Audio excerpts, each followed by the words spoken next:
الحمد لله وكفى وسلام على عباده الذين اصطفى أما بعد فأعوذ بالله من الشيطان الرجيم بسم الله الرحمن الرحيم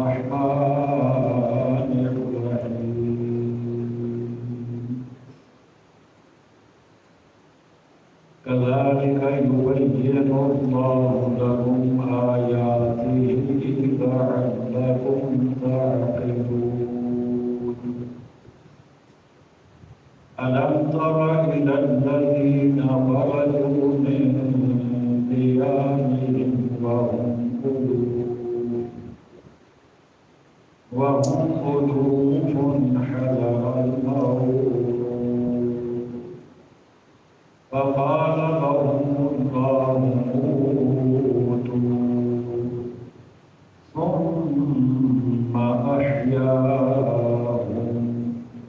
إن الله لذو فضل على الناس ولكن أكثر الناس لا يشكرون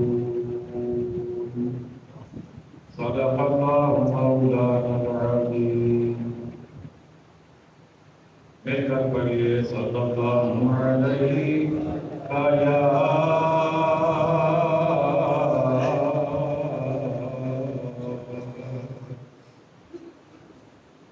رسول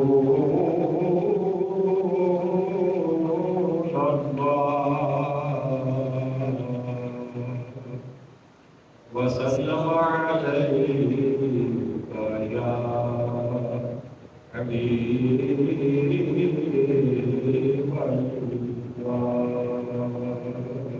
الله صلى الله عليك يا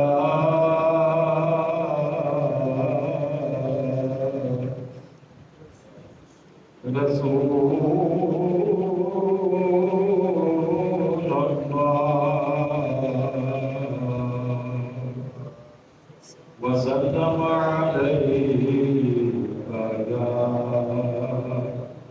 حبيب الله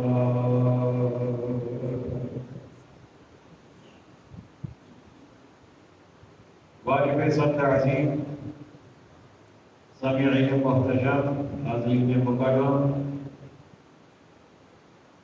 عشاقان مصطفیٰ کریم علیہ السلام جان نثاران صحابہ کرام محبان اہل بیت العظام اور عقیدت مندان اولیاء کرام، آج ہم نے سورۃ البقرہ کا 32واں رکوع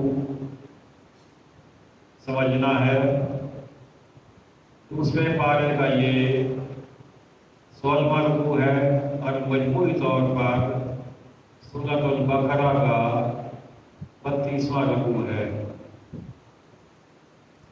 اس سے پہلے ہم نے نکاح کے مسائل، طلاق کے مسائل، عدت کے مسائل، حق مہر کے مسائل یہ قرآن مجید سے پڑھے اور سیکھے ہیں،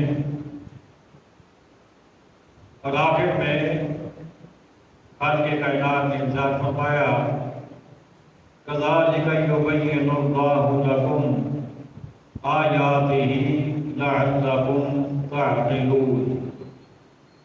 اللہ یوں ہی بیان کرتا ہے تمہارے لیے اپنی آیتیں کہ کہیں تمہیں سمجھ ہو، یعنی اللہ تعالیٰ تمہیں کھول کر اور بالکل واضح انداز میں ہر چیز بیان فرماتا ہے، سمجھاتا ہے، تاکہ تمہیں سمجھ ہو اور تم سمجھنے کے بعد ان پر عمل پیدا ہو سکو۔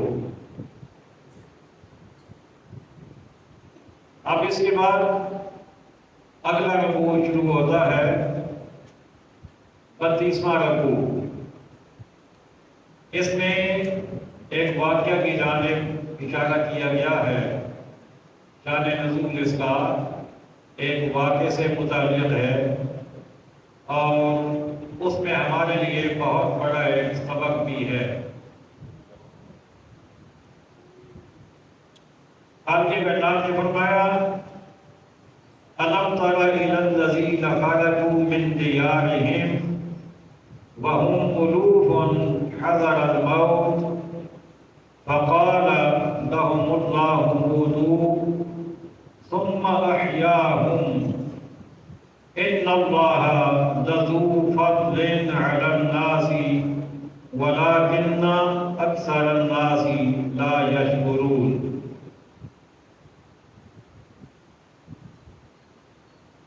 فرمایا کہ اے محبوب، کیا تم نے نہ دیکھا انہیں جو اپنے گھروں سے نکلے وہ ہزاروں تھے۔ کیوں نکلے؟ موت کے ڈر سے۔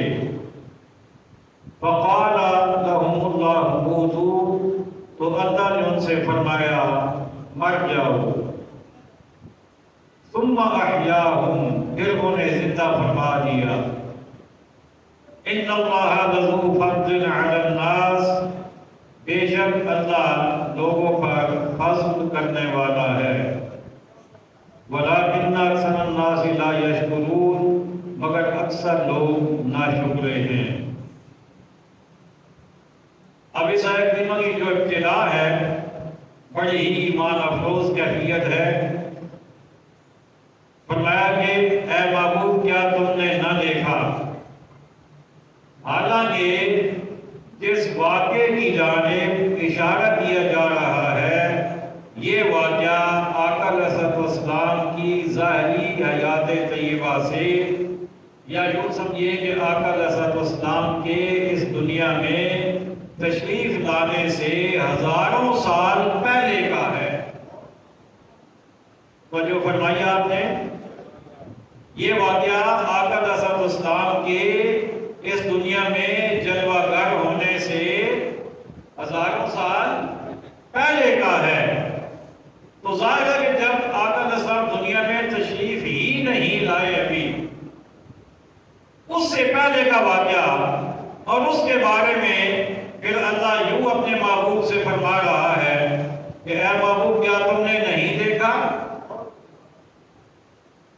اگر ہم آج کسی 5 سال پہلے 15 سال کے نوجوان سے یہ کہیں کہ تم نے دیکھا تھا نا جب پاکستان بنا تھا تو کیا حالات تھے اس وقت،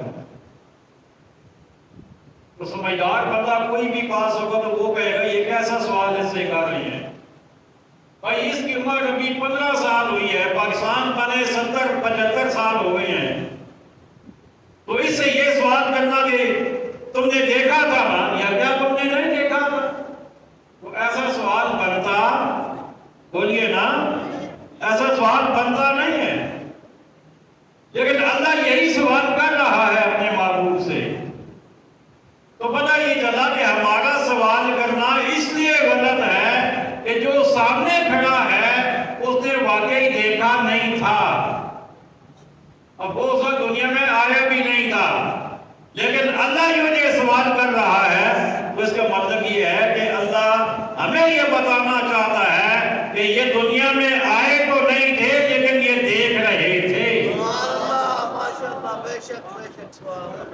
یہی تو اللہ بتانا چاہ رہا ہے کہ بے شک یہ دنیا میں بعد میں آئے ہیں، لیکن اس وقت بھی یہ ملاحظہ فرما رہے تھے اپنے نور نبوت سے، اپنی نبوت والی نگاہ سے، اپنی روحانیت سے، یہ اس وقت بھی موجود تھے اور وہ دیکھ رہے تھے۔ اور وہ کیا بات تھی؟ رب نے فرمایا کہ الذین خرجوا من دیارہم، جو اپنے گھروں سے نکلے، وہم الوف، اور وہ ہزاروں میں تھے، حذر الموت، موت کے ڈر سے۔ یہ بنی اسرائیل کی ایک بستی کی بات ہے، اس بستی میں طاعون کا مرض پھیل گیا تھا۔ کون سا؟ طاعون کا مرض پھیل گیا تھا، تو اس بستی کے لوگوں نے بستی کو چھوڑنا شروع کر دیا۔ کس کو پتہ چلا نا کہ ہمارے گاؤں میں، ہماری آبادی میں، ہمارے شہر میں طاعون کا مرض ہے، تو انہوں نے سمجھے کہ یہ تو وبائی مرض ہے، یہ تو ایک سے دوسرے کو، اس سے تیسرے کو، اس سے چوتھے کو پہنچ جاتی ہے اور ہر بندہ اس سے بیمار ہو جاتا ہے۔ تو انہوں نے آبادی چھوڑ دی، آبادی سے بھاگنا شروع کر دیا۔ تو میرے رب نے ان سے فرمایا موتو، فرمایا مر جاؤ۔ کیا فرمایا؟ مر جاؤ، کہ جب تمہیں میرے اوپر اعتماد نہیں ہے کہ بیماری آئے گی تو میری مرضی سے آئے گی، اگر میں نہیں چاہوں گا تو مجھے بولیے نا، نہیں آئے گی۔ تم بھاگ رہے ہو، بستی چھوڑ رہے ہو، تو اللہ نے ایک غضب والے انداز میں، غصے والے انداز میں فرمایا مر جاؤ۔ بس اللہ کا یوں کہنا تھا کہ مر گئے، سارے موت کے گھاٹ اتر گئے، بستی کی بستی تباہ ہو گئی، مر گئے۔ اب کیا ہوا؟ درمیان میں سینکڑوں سال گزر گئے ان کی موت کو، کئی سو سال گزر گئے ان کی موت کو۔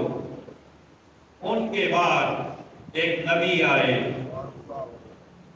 ان کا نام تھا حضرت حزقیل علیہ السلام۔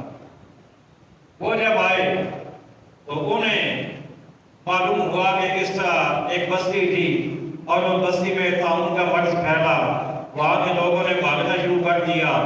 اللہ نے اپنے غصے اور غضب کا اظہار فرمایا اور فرمایا موتو، مر جاؤ، تو وہ سارے مر گئے۔ تو اب اللہ کے نبی نے سینکڑوں سال پہلے مرے ہوں کے لیے زندہ ہونے کی دعا کر دی۔ کہیے نا سبحان اللہ۔ اللہ کے نبی نے سینکڑوں سال پہلے مرے ہوں کے لیے زندہ ہونے کی دعا کر دی، یا اللہ انہیں زندہ فرما دے، یا اللہ مہربانی فرما انہیں زندہ کر دے۔ اب اللہ نے یہ نہیں کہا کہ بس مر گئے تو مر گئے، اب کیوں زندہ کروں؟ ایسا نہیں، اللہ نے کیا فرمایا؟ ثم احیاہم، پھر اللہ نے انہیں زندہ کر دیا۔ اب سارے جب تک نہیں بولیں گے میں آگے نہیں چلوں گا۔ زور سے کہیے سبحان اللہ۔ سینکڑوں سال پہلے مرے ہوں کے لیے اللہ کے نبی نے زندہ ہونے کی دعا کی۔ اللہ کے نبی کی دعا کو اللہ نے قبول بھی فرما لیا، انہیں زندہ بھی کر دیا۔ اور یہ قرآن ہے، یہ کوئی قصہ کہانی نہیں ہے۔ اگر میں کوئی حدیث بھی پڑھ رہا ہوتا نا تو کسی نے کہنا تھا حدیث صحیح ہوگی، راوی کمزور ہوگا، کتاب ٹھیک نہیں ہے، لیکن یہ تو رب کا قرآن ہے، اس میں تو کوئی شک شبہ نہیں ہے نا، کوئی آیت تو ضعیف نہیں ہوتی نا، یہ رب کا قرآن ہے اور رب کہہ رہا ہے، اور یہ کسی راوی کا نہیں ہے، یہ اللہ کا کلام ہے، یہ کسی انسان کے جمع کرتا نہیں ہے۔ رب فرما رہا ہے، رب نے پہلے غصے میں غضب کے ساتھ فرمایا موتو، مر گئے سارے، نبی نے دعا کی، اللہ فرما رہا ہے احیاہم، انہیں زندہ کر دیا۔ ان اللہ لذو فضل علی الناس، بے شک اللہ لوگوں پر فضل کرنے والا ہے، ولکن اکثر الناس لا یشکرون، مگر اکثر لوگ ناشکرے ہیں، اللہ کی شکر ادا نہیں کرتے۔ وہ تو فضل فرماتا ہے، وہ تو مہربانی فرماتا ہے، وہ تو کوئی موقع ایسا نہیں ہوتا جب وہ اپنی مہربانی اور فضل کی بارش نہ برسا رہا ہو، لیکن لوگ ناشکرے ہیں۔ اب یہاں سے آگے چلنے سے پہلے جو بات ہمارے سمجھنے کی ہے وہ بات یہ کہ ہمارے یہاں بھی کچھ لوگوں میں یہ بڑا وہم پایا جاتا ہے کہ جی فلاں بیماری وبائی بیماری ہے، فلاں وبائی بیماری ہے، فلاں بیماری آگے پھیل جاتی ہے، فلاں پھیل جاتی ہے۔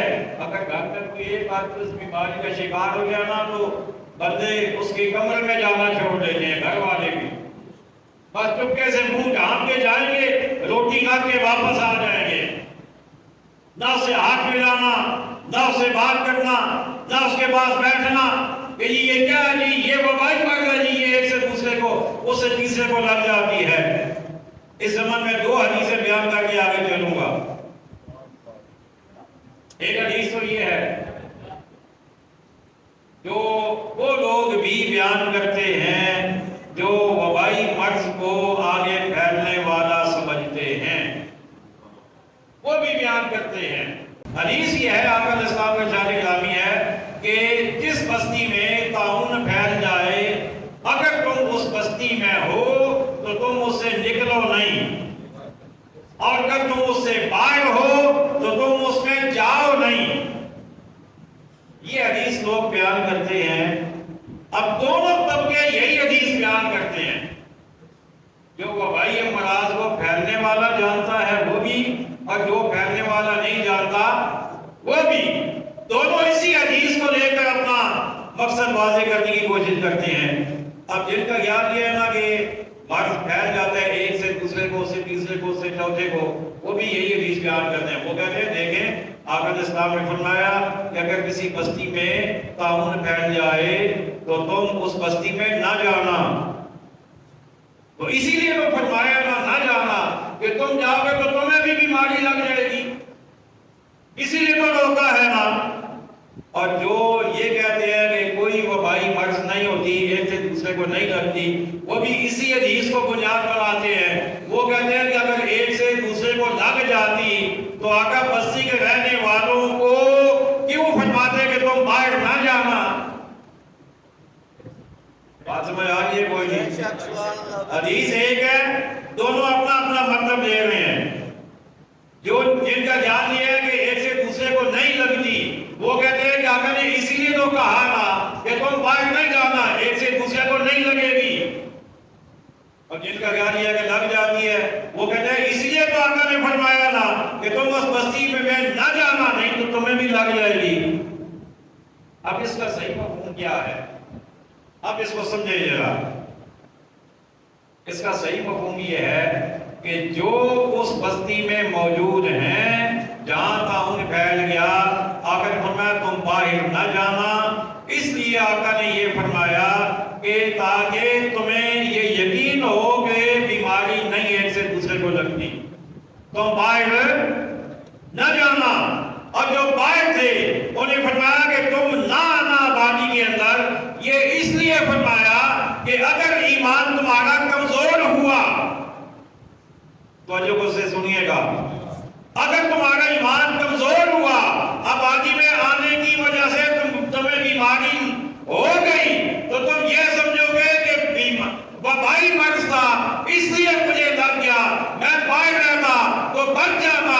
تو آقا نے فرمایا تمہارے ایمان کی حفاظت کے لیے تمہیں کہہ رہا ہوں کہ تم نہ جانا۔ یہ بات سمجھ آ رہی ہے کوئی نہیں؟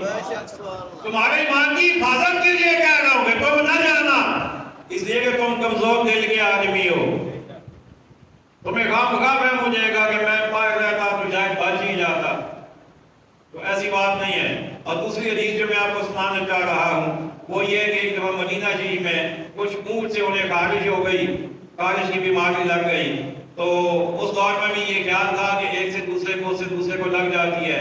اب ان لوگوں نے کیا کیا، بیمار اونٹوں کے بعد دوسرے اونٹوں کو باندھنا منع کر دیا کہ اس باڑے میں نہ اونٹ لے کے جانا، وہاں تو خارش والے اونٹ ہیں تو تمہارے اونٹ کو بھی مرض ہو جائے گا۔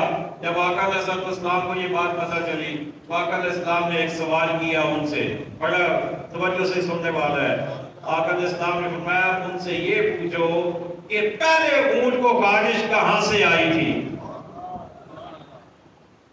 چلے یہ تو ہو گیا کہ پہلے ایک کو ہی، اس سے دوسرے کو، اس سے تیسرے کو، اس سے چوتھے کو، چلے یہ تو تمہاری بات ہے۔ آقا فرمایا میرا سوال یہ ہے کہ پہلے اونٹ کو خارش کہاں سے لگی تھی؟ بات سمجھ آ رہی ہے کوئی نہیں؟ اس کا مطلب ہے کہ اسے اللہ کی مشیت سے، اللہ کے حکم سے بیماری لگی تھی۔ تو آقا سمجھانا یہی چاہ رہے ہیں کہ اگر اسے اللہ کی مرضی سے لگی ہے تو تمہیں یا کسی اور اونٹ کو بھی اگر کوئی بیماری پہنچے گی تو وہ اللہ ہی کے مرضی سے ہوگی، ادھر ادھر سے نہیں آئے گی۔ اللہ اکبر۔ اور یہاں تو یہ آیت بھی اس پر دلالت کر رہی ہے. آگے چلیے فرمایا وقاتلوا فی سبیل اللہ، فرمایا اور لڑو اللہ کی راہ میں. وَاعْلَمُوا أَنَّ اللَّهَ سَمِيعٌ عَلِيمٌ، اور جان لو اللہ سنتا جانتا ہے. مَنْ ذَا الَّذِي يُقْرِضُ اللَّهَ قَرْضًا حَسَنًا، ہے کوئی جو اللہ کو قرض حسن دے.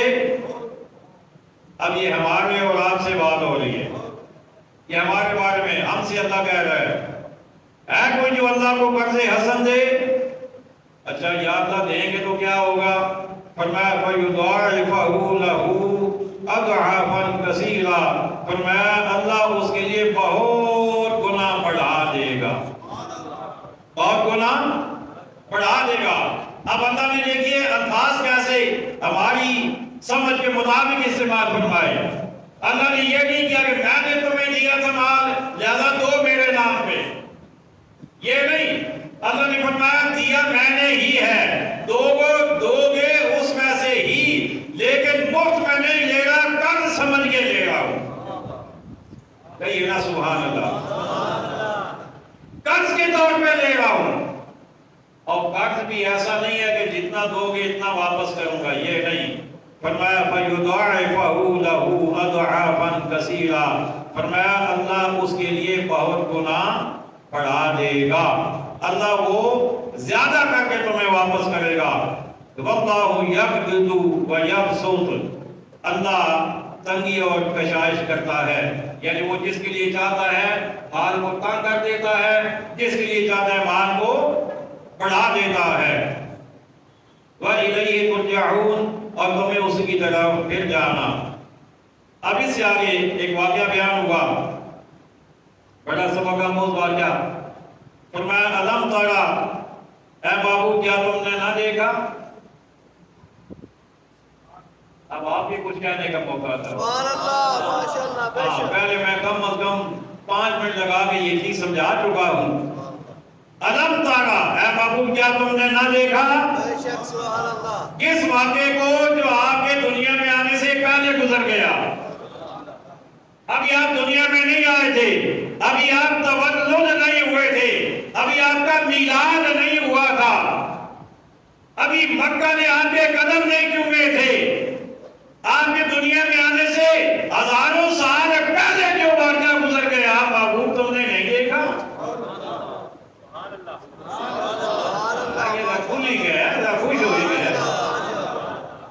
محبوب کیا تم نے نہیں دیکھا، کیا مطلب کہ محبوب تم نے دیکھا ہے، محبوب تمہیں معلوم ہے، محبوب تم جانتے ہو.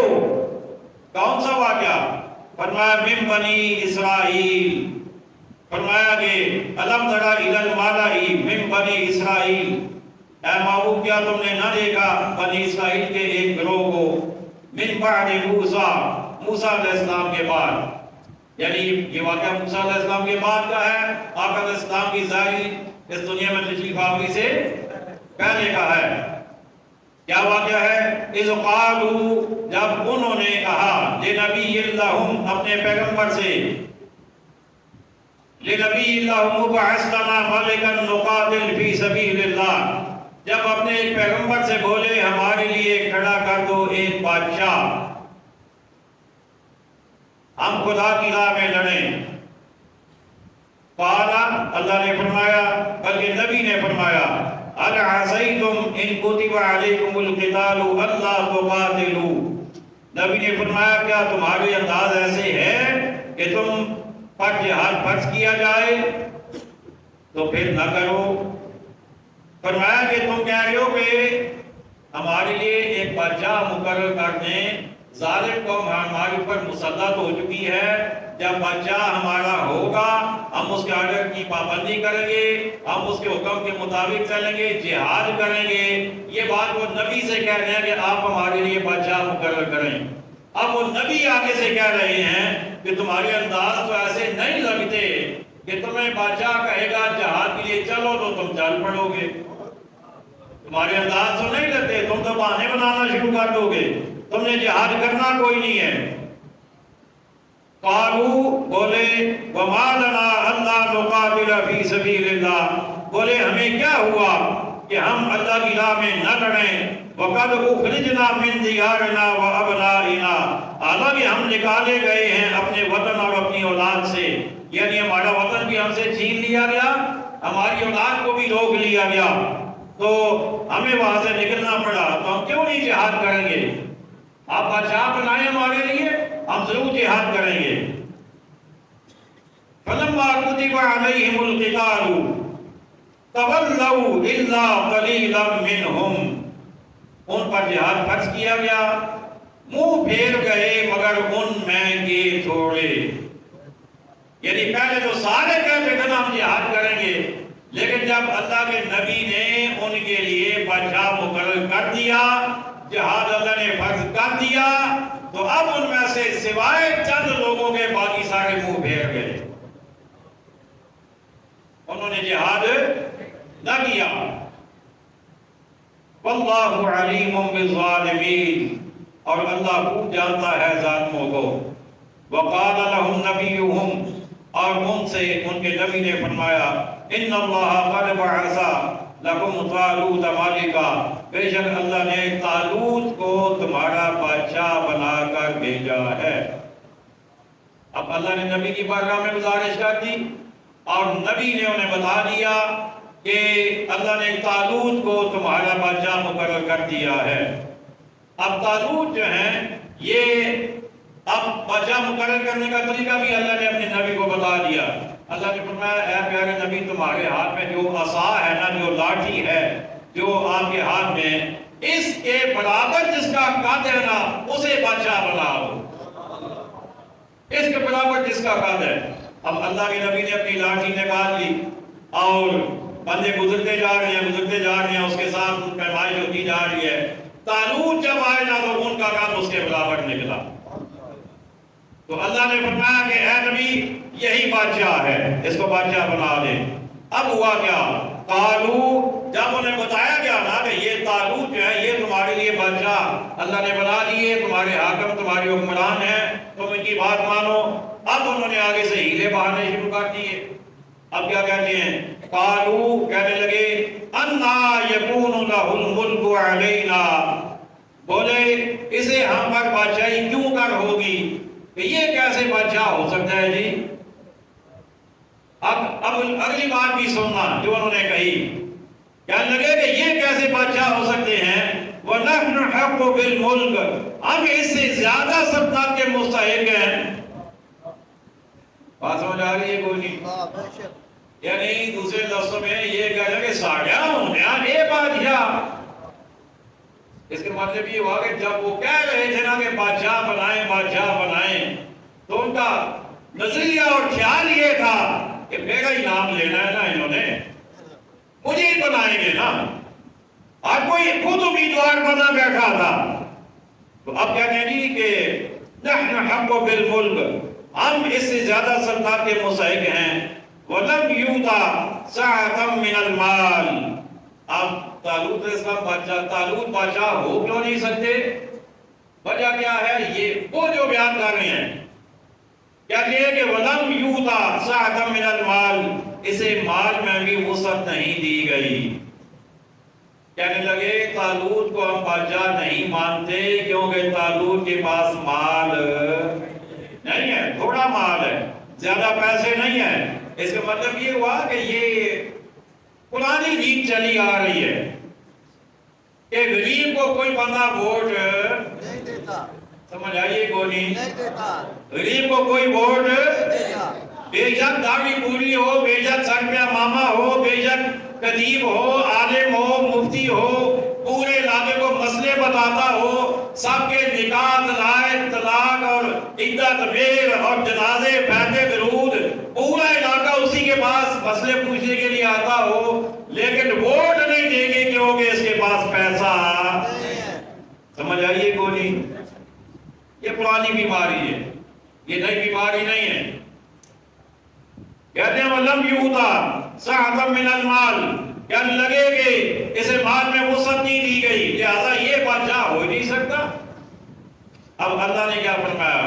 قَالَ، فرمایا اِنَّ اللَّهَ اصْطَفَاهُ عَلَيْكُمْ، نبی نے فرمایا کہ اسے اللہ نے تم پر چن لیا ہے۔ اس کا مطلب یہ ہوا کہ بندہ وہی ہے جسے اللہ بناتا ہے،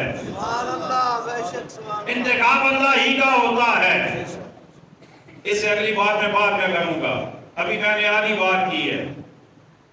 بعض دفعہ اللہ کسی کو آزمانے کے لیے بھی چن لیتا ہے، کسی کو نوازنے کے لیے چنتا ہے، کسی کو آزمانے کے لیے چنتا ہے۔ کوئی منتخب ہونے کے بعد اللہ کی مرضی کے کام کرتا ہے، اللہ اسے اور دیتا ہے اور دیتا ہے، اور کبھی کوئی اتنا نافرمان ہوتا ہے کہ اللہ تعالیٰ اس کے سر میں بھی بظاہر تاج رکھ دیتا ہے۔ اللہ کہتا ہے کہ جا تو کہاں تک اپنا اختیار استعمال کرتا ہے، کبھی تو واپس میرے پاس بھی تو آئے گا نا۔ تو اللہ آزماتا بھی ہے۔ فرمایا ان اللہ اصطفاہ علیکم، فرمایا اسے اللہ نے تم پر چن لیا۔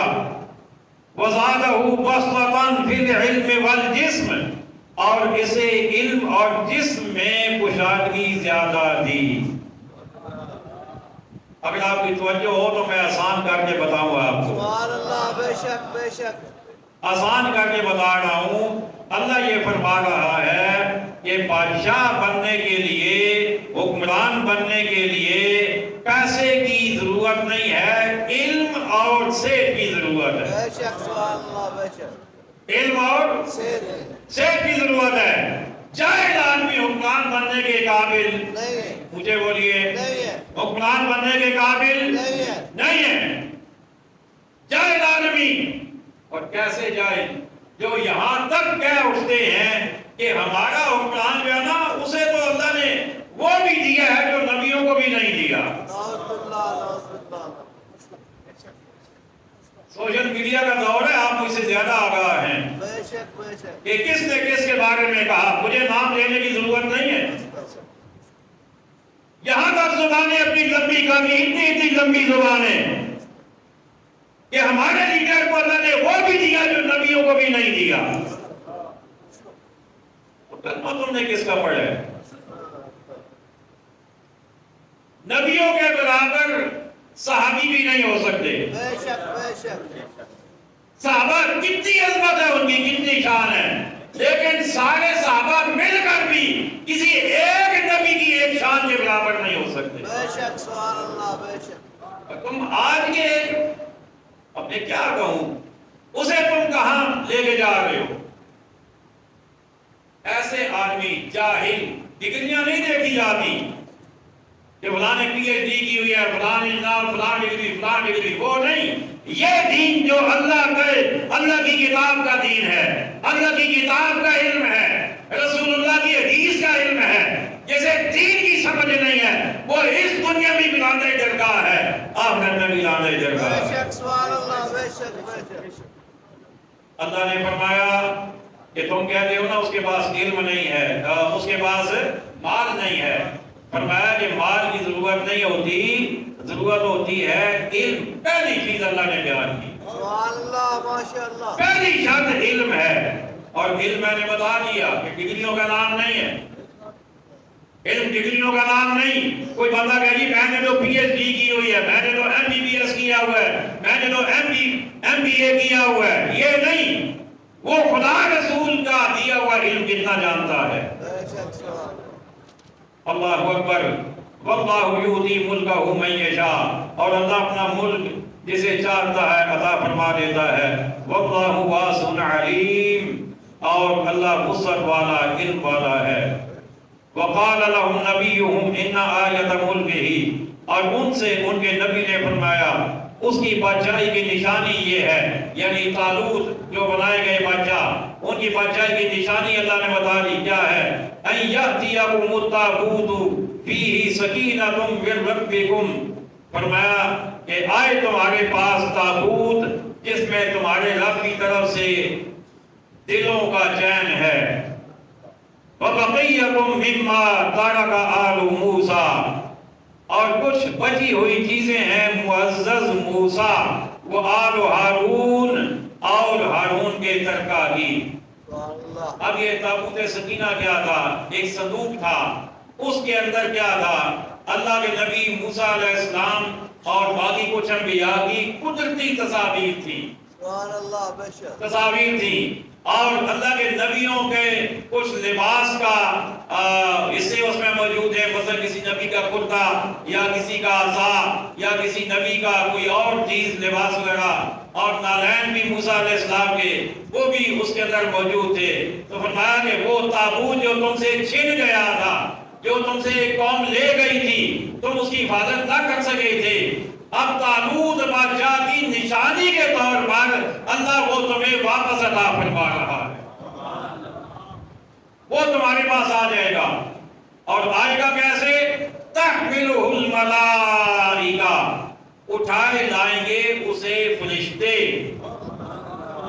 فرشتے اٹھا کر لائیں گے۔ اس چیز کو، صندوق کو، میں آپ سے کہلواؤں گا، اس چیز کو، صندوق کو، کون سا صندوق؟ جس میں اللہ کے نبی کی نالین پڑی ہوئی ہیں، جوتے مبارک پڑے ہوئے ہیں، اللہ کے نبی کا لباس پڑا ہوا ہے، اسے فرشتہ نہیں، فرشتے، بے شک سبحان اللہ، ایک فرشتہ کتنا طاقتور ہوتا ہے اس کا اندازہ نہیں لگایا جا سکتا۔ بے شک بے شک، ایک فرشتہ، وہ فرشتے ہی تھے جنہوں نے اللہ کے کہنے پر زمین کو یوں پلٹ دیا تھا، ایسے زمین کو اٹھایا، اٹھا کر پلٹ دیا۔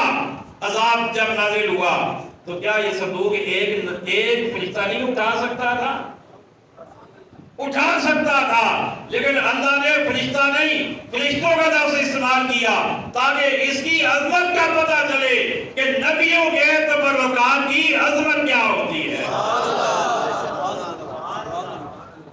آج کل لوگ تبرکات کے بھی منکر ہیں نا، بے شک بے شک، کہتے ہیں تبرک کیا ہوتا ہے جی؟ میں نے کہا جی قرآن سے پوچھو نا کیا ہوتا ہے، بے شک سبحان اللہ، ہمیں تو قرآن نے بتا دیا تبرک کیا ہوتا ہے۔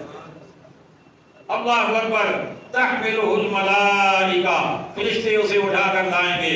ان فی ذلک لآیۃ لکم، بے شک اس میں بڑی نشانی ہے تمہارے لیے، ان کنتم مؤمنین، اگر تم ایمان رکھتے ہو۔ حضرات گرامی، آج کے اس رکوع میں ہم نے جو کچھ سیکھا ہے، سب سے پہلی بات تو ہم نے جو آیات پڑھی ہیں، ان میں دو آیات میں ہم نے عظمت مصطفیٰ سیکھی ہے۔ کہیے نا سبحان اللہ، عظمت مصطفیٰ سیکھی ہے، مقام مصطفیٰ سیکھا ہے، جو واقعات پہلے ہو چکے تھے۔ رب نے فرمایا محبوب کیا تم نے وہ دیکھا نہیں تھا؟ بے شک دیکھا تھا، عظمت مصطفیٰ، آقا بے شک دنیا میں بعد میں آئے، لیکن اللہ نے نظر وہ عطا فرمائی، روحانیت وہ عطا فرمائی، اور شان و عظمت وہ عطا فرمائی کہ آقا پہلے کے واقعات بھی جانتے ہیں۔ اور دوسری چیز جو ہم نے سیکھی ہے وہ یہ ہے کہ اللہ کے نبیوں کی دعا سے اللہ مردوں کو بھی زندہ کر دیتا ہے۔ بے شک سبحان اللہ، اور تیسری چیز ہم نے یہ دیکھی ہے کہ اللہ کا شکر ادا کرنا چاہیے، ناشکری نہیں کرنی چاہیے۔ چوتھی چیز ہم نے یہ سیکھی ہے آج کہ قرض حسنہ جب بھی اللہ کے نام پر مانگا جائے تو دل کھول کے دینا چاہیے، دل کھول کے دینا چاہیے، یہ ضائع نہیں جائے گا، یہ اللہ بڑھا چڑھا کے واپس کرے گا۔ اس کے بعد ہم نے اگلی بات جو سیکھی ہے وہ یہ ہے کہ اللہ کے احکامات میں چوں چرا نہیں ہونی چاہیے۔ بے شک سبحان اللہ، جب اللہ کوئی حکم دے دے تو پھر چوں چرا نہیں ہونی چاہیے۔ اور اس سے اگلی بات ہم نے یہ سیکھی ہے کہ تبرکات بھی بڑی اہمیت والی چیزیں ہیں۔ اللہ کریم ہمیں کہا کہ صحیح ہمارے سالہ کی توفیق عطا فرمائے، وما علینا الا البلاغ المبین۔